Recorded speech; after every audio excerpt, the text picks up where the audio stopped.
What happened to them? Why did this absolute giant of a company just disappear from our pockets? You guys asked for it, and you're absolutely right. It's a story that needs to be told. So let's do a little time travel. Close your eyes and picture a mobile phone from about 20 years ago. What do you see? A small screen, right? A physical keypad you could text on without even looking. Chances are the phone you're imagining has the name Nokia written across the top.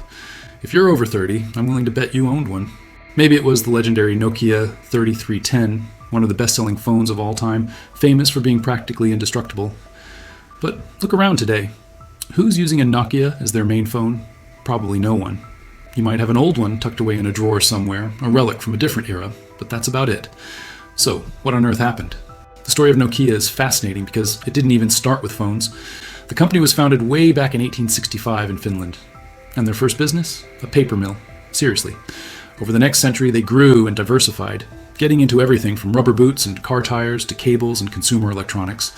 It wasn't until the 1980s that they really started dipping their toes into the world of mobile communications.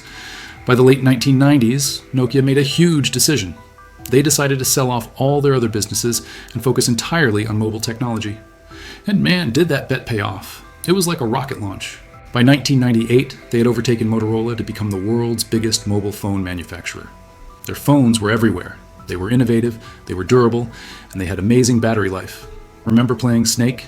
That was Nokia. They were the kings of the world. To give you a sense of just how massive they were, let's look at the numbers.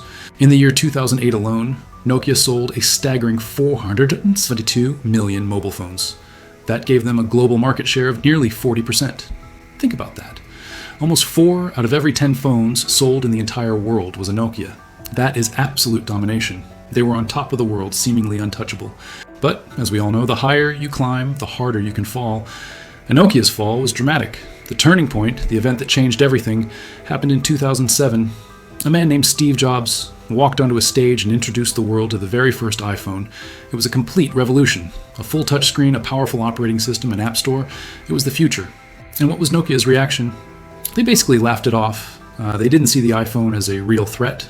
And in their view, it was an expensive toy, a niche product that wouldn't appeal to the mass market. They were so confident in their own success, in their hardware-focused approach, that they completely underestimated the seismic shift that was happening right under their noses. They kept churning out their classic bar phones, relying on what had always worked for them in the past. The real killer, though, wasn't just the hardware, it was the software. Apple with iOS and Google with Android were building entire ecosystems. They created intuitive, user-friendly operating systems that developers were excited to build apps for. Nokia, on the other hand, was stuck with its Symbian operating system. And let's be honest, Symbian was clunky. It felt dated, it was slow, and it was a nightmare for developers. It just couldn't compete with the slick, modern experience of iOS and Android. By the time Nokia finally realized they were in deep trouble, it was too late. Their profits plummeted. In a desperate move, they announced a partnership with Microsoft in 2011 to use the Windows Phone operating system on their new smartphones. It was a bold gamble, but the Windows Phone ecosystem never gained the traction it needed to compete with the two giants. It was too little, too late. The ship was already sinking. The final chapter of this era came in 2014 when Microsoft bought Nokia's entire phone division for over $7 billion. It was the end of an era, and even that move ended up being a massive failure for Microsoft, who eventually wrote off the entire purchase. So where is Nokia today? The company still exists, but it's not the phone giant you remember. They've pivoted and now focus primarily on telecommunications, network equipment, and technology. The Nokia-branded phones you see on sale today are made by a different company, HMD Global, which is run by former Nokia executives. But let's be real, it's just not the same. The story of Nokia is a classic business cautionary tale. They got comfortable. They became complacent. They were a hardware company in a world that was rapidly shifting to be all about software and ecosystems. They failed to innovate when it mattered most, and they tragically underestimated their competition. The fall of a titan that once ruled the world from our pockets.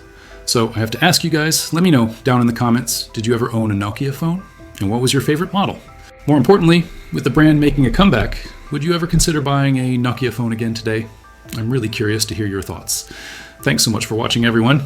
If you enjoyed this deep dive, do me a favor and hit that like button and subscribe to the channel. So you don't miss the next one. I'll see you in the next video.